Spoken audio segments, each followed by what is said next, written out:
Hello students, हमने अपनी पिछली वाली वीडियो में अपनी एक्सरसाइज 4.1 को कंप्लीट कर लिया था और हमारी वो एक्सरसाइज किसके ऊपर बेस्ड थी।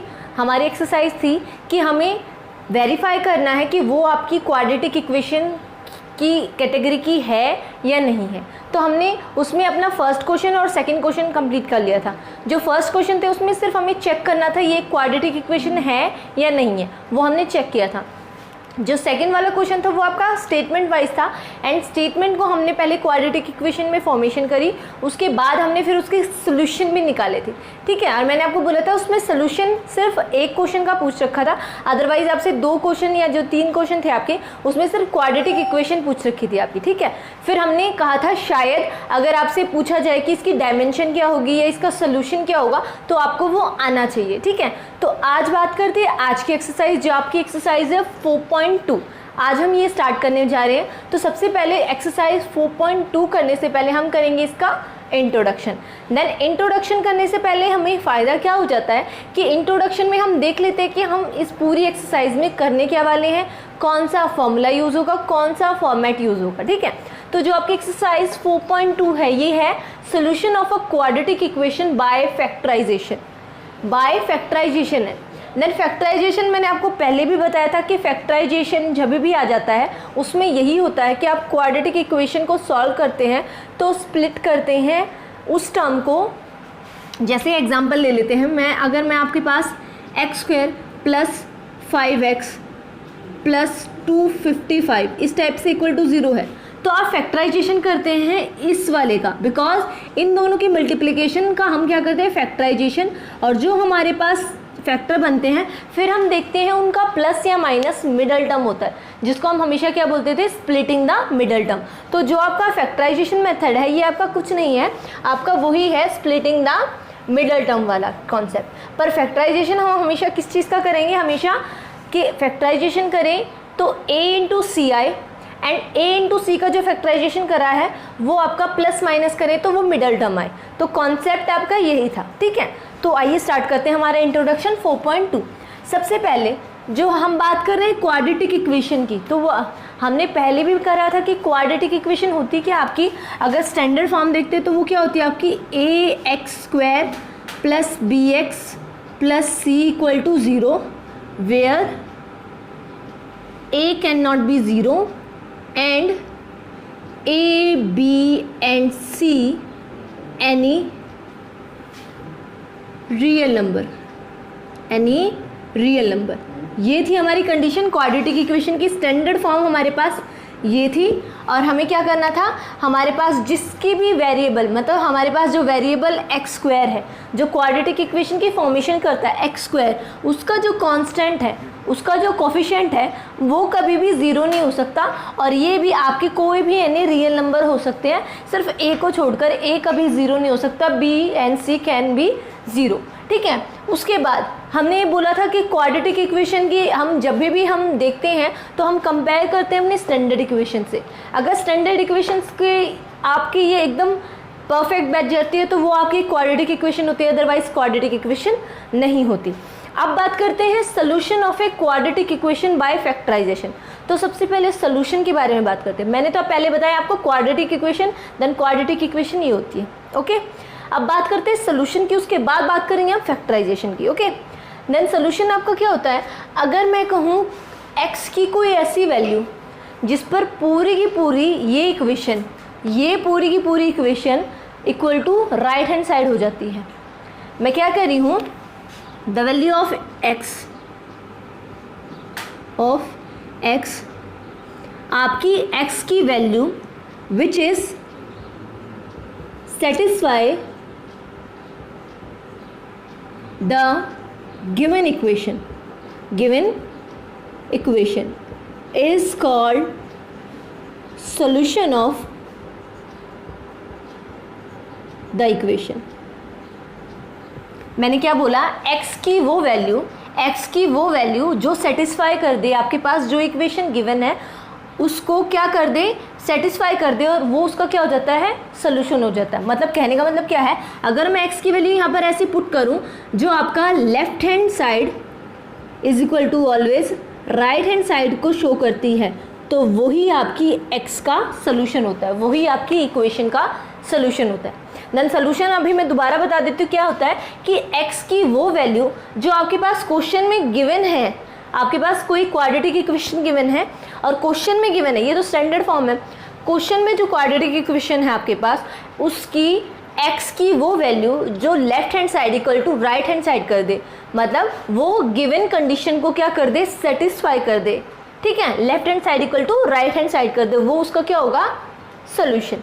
ओके, उसके बाद बात करते हैं फैक्टराइजेशन। देन फैक्टराइजेशन वही बात होगी, मैंने पहले भी बोला था फैक्टराइजेशन क्या होता है, अगर हम स्टैंडर्ड इक्वेशन लेके चले तो हम मिडल टर्म को इस तरीके से स्प्लिट करते हैं, हम करते हैं ना splitting the middle term, splitting the middle term. तो स्प्लिटिंग द मिडल टर्म में हम क्या देखते हैं कि जो bx है, bx को इस तरीके से स्प्लिट करेंगे कि अगर उसकी मल्टीप्लाई करें, अगर जैसे मैंने कहा कि bx आपका स्प्लिट हुआ है ex प्लस fx में, इस टाइप से ex प्लस fx में सेटिस्फाई हुआ है, तो आपकी जो bx का हमने स्प्लिटिंग करा है ex एंड fx, उनकी मल्टीप्लिकेशन, इन दोनों की मल्टीप्लिकेशन आपकी always ax square multiply c, यही आएगी हमेशा। मैंने क्या बोला कि स्प्लिटिंग द मिडल टर्म में हम फैक्टराइजेशन देखते हैं, तो फैक्टराइजेशन में हम क्या करते हैं कि जो मिडल टर्म होती है उसको इस तरीके से स्प्लिट करते हैं कि उनकी multiplication first and last term आए, फर्स्ट एंड लास्ट टर्म, और इन दोनों का दोबारा अगर एडिशन या सब्ट्रैक्शन किया जाए, एडिशन या सब्ट्रैक्शन किया जाए, वो ऑलवेज आपका वापस का वापस bx मतलब मिडल टर्म ही आए। तो फैक्टराइजेशन ये होता है आपका। तो हमने तीन चीज़ें इसके अंदर डिस्कस की हैं। क्या? सबसे पहले क्वाड्रेटिक इक्वेशन, ये क्या होती है। सेकेंड इज सोल्यूशन, सोल्यूशन क्या होता है। थर्ड इज फैक्टराइजेशन, फैक्टराइजेशन क्या होता है। अब एक एग्जाम्पल लेते हैं और फिर इसको अच्छे से समझते हैं। ओके देन हम एक एग्जाम्पल लेते हैं। आपके पास ये है एक एग्जाम्पल आपसे गिवन है, find the solution of the quadratic equation by factorisation method. ये आपके पास स्टेटमेंट है। तो सबसे पहले हम फैक्टराइजेशन मेथड को थोड़ी देर के लिए स्किप करते हैं। मैं एक तरफ से ऐसे बोल रही हूँ कि मैं इसमें x की वैल्यू अपनी तरफ से वैल्यू पुट करते हैं, जैसे हम ज्योमेट्रिकल रिप्रेजेंटेशन करते थे अपने वेरिएबल्स की, जब आपके पास 2 वेरिएबल्स होते थे, मतलब हम ग्राफ्स बनाते थे, x की वैल्यू पुट करते थे देन y की वैल्यू आती थी, x की वैल्यू पुट करते थे देन y की आती थी। तो उसी मेथड पे लेके चल रही हूँ मैं इसको, उसके बाद फिर हम फैक्टराइजेशन मेथड पे बात करते हैं। ठीक है, तो आइए स्टार्ट करते हैं। सबसे पहले आपके पास एक एग्जाम्पल है आपके पास, देन मैं कहती हूँ मैं x की वैल्यू इक्वल टू 1 रख देती हूँ यहाँ पर। अगर x की वैल्यू इक्वल टू 1 रख देती हूँ, आपकी मर्जी, आप कुछ भी रख लीजिए, पर सेटिस्फाई वो करेगा जो इसका रियल आंसर होगा। तो मैंने x की वैल्यू क्या रखी 1, देन आपका यहाँ आ जाएगा 2 into 1 square minus 3 into 1 plus 1 is equal to 0। Then 3 into 1 आपका 3 प्लस 1 एंड 2 की 1 की साथ multiply then 2, then plus of 2 and plus of 1 then plus of 3 minus 3 equal to 0, then 0 equal to 0। तो left hand side equal to right hand side होगी, मतलब x की value 1 इसका क्या एक सोल्यूशन है। मतलब इसमें क्या हो गया, left hand side is equal to right hand side हो गई। तो मैं कह सकती हूँ कि x की वैल्यू जब 1 होता है, x की वैल्यू 1 है, तो वो इस गिवन इक्वेशन का, इक्वेशन हमारी कौन सी है, क्वाड्रेटिक, गिवन क्वाड्रेटिक इक्वेशन का क्या है, सोल्यूशन है। आगे प्रोसेस करते हैं हम। 2x square minus 3x plus 1 equal to 0, ये है मेरे पास। अब देखा जाए तो इसका 1 आंसर हो गया, पर मैंने आपको बोला था जिसकी पावर जितनी होती है उसके उतने ही आंसर होते हैं, है ना। तो अब देख लेते हैं, अगर मैं x की वैल्यू 2 रखती हूँ, है ना, x की वैल्यू 2 रखते हैं तो क्या आता है इसका answer, then 2 multiply 2 raise to power 2 minus 3 into 2 plus 1 is equal to 0। Then ये आपका हो जाएगा 2 into 4 minus 6 plus 1 equal to 0, then ये आ जाएगा आपका 8 minus 6 plus 1 equal to 0, then ये 8 और ये 9, 9 minus 6 equal to 0, then 9 minus 6 3 is equal to 0, but left hand side is not equal to right hand side, तो 2 इसका क्या है, सोल्यूशन नहीं है। तो आपके पास रियल नंबर बहुत सारे हैं जो इसको सेटिस्फाई करते हैं, क्योंकि मैंने आपको बोला था कि A B and C any real number, तो इसकी वैल्यू हम कुछ भी पुट करेंगे तो आपका हमेशा कुछ ना कुछ आंसर निकलेगा, पर उसका सोल्यूशन वही होगा जो ऑलवेज ये दिखाएगा, left hand side equal to right hand side. तो हम कितने भी निकाल सकते हैं, तो अपनी तरफ से वैल्यू पुट करके हम बहुत सारे निकाल देते हैं। तो इसमें हमें एक नुकसान होता है कि फर्स्ट में मैंने वैल्यू रखी, हमारा आंसर आ गया, हम बहुत खुशी हो गए कि हमारा आंसर आ गया, पर सेकंड में जब हमने वैल्यू करी, क्योंकि मैंने बोला इसके 2 सोल्यूशन होंगे, सेकंड में वैल्यू जब हमने पुट करी तो इसका आंसर नहीं आया, है ना। तो आपका जो आंसर है वो क्या हो गया, रॉन्ग प्रूव हो गया। तो आप अपने आंसर को कितनी बार चेक कर सकते हैं इसका परफेक्ट आंसर लाने के लिए, तो उस मेथड को स्किप कर कर हमने क्या निकाला, फैक्टराइजेशन मेथड। तो अब मैं रब करती हूँ और इसी क्वेश्चन को फैक्टराइजेशन मेथड से दिखाती हूँ आपको, ठीक है। देन आपका x की पावर 1, x की जो वैल्यू है वो 1, वो तो आंसर है, पर इसका एक और भी तो आंसर चाहिए हमें, जो हम कहें कि दोनों वैल्यू रखते हैं तो वो दोनों पे सेटिस्फाई होता है। तो उसी मेथड को लेके चल रहे हैं हम। सबसे पहले हमें वही करना है, स्प्लिटिंग द मिडल टर्म, पर कौन सा मेथड करना है, फैक्टराइजेशन मेथड। फैक्टराइजेशन मेथड अभी मैंने बताया था, मैं दोबारा बता देती हूँ कि आपके पास स्टैंडर्ड इक्वेशन ये गिवन है, तो आप a मल्टीप्लाई c करते हैं, जब a multiply c, then a क्या है आपके पास 2, आप x को स्किप कर सकते हैं थोड़ी देर के लिए, 2 एंड c क्या आपके पास 1 इज इक्वल टू 2।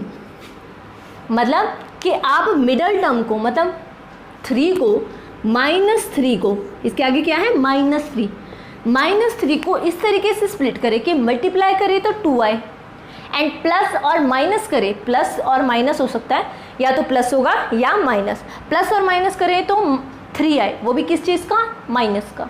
अब देखा जाए तो मैं कह सकती हूँ कि मैं -2 इंटू -1 करूँ तब भी मेरा आंसर 2 ही आएगा, है ना। दूसरा क्या कर सकती हूँ कि मैं इसको कर सकती हूँ कि मैं इसको -2 -1 इनका जब एडिशन करते तब आपके पास -3 आंसर आएगा। Is it right, yes. क्या आपका -2 इंटू -1 करेंगे तो क्या 2 आएगा, हाँ जी आएगा। और अगर मैं 3 को स्प्लिट करती हूँ -2 एंड -1 में, जो वैल्यू यहाँ थी वो वैल्यू यहीं रखी, सेम टू सेम, तो आपकी क्या आई -3, ठीक है। तो हम क्या कर रहे हैं, मैं कह रही हूँ 2 का फैक्टराइजेशन, देन 2 का फैक्टराइजेशन करेंगे, 2 1 ज़ा 2, तो इसका फैक्टर बन गया 2 एंड 1। अगर सोचो यहाँ पर 2 ना होके सोचो 6 होता, लेट कर लीजिए थोड़ी देर के लिए 6 होता, तो हम पहले फैक्टराइजेशन करते 2 3 फिर 3 1, जब तक हमारा प्रोसीजर नहीं हो जाता, जब तक हमारा प्रोसीजर 1 के इक्वल नहीं होता था, ये कंटिन्यूसली चलता रहता है, ठीक है। अब आया ही आपका पास ये 2 हैं तो इन दोनों का आंसर होगा, और इसका आंसर क्या होगा 2 और 3, ठीक है। इसका जो स्प्लिटिंग होगी वो होगी 2 एंड 3, और इसकी स्प्लिटिंग क्या है 2 एंड 1।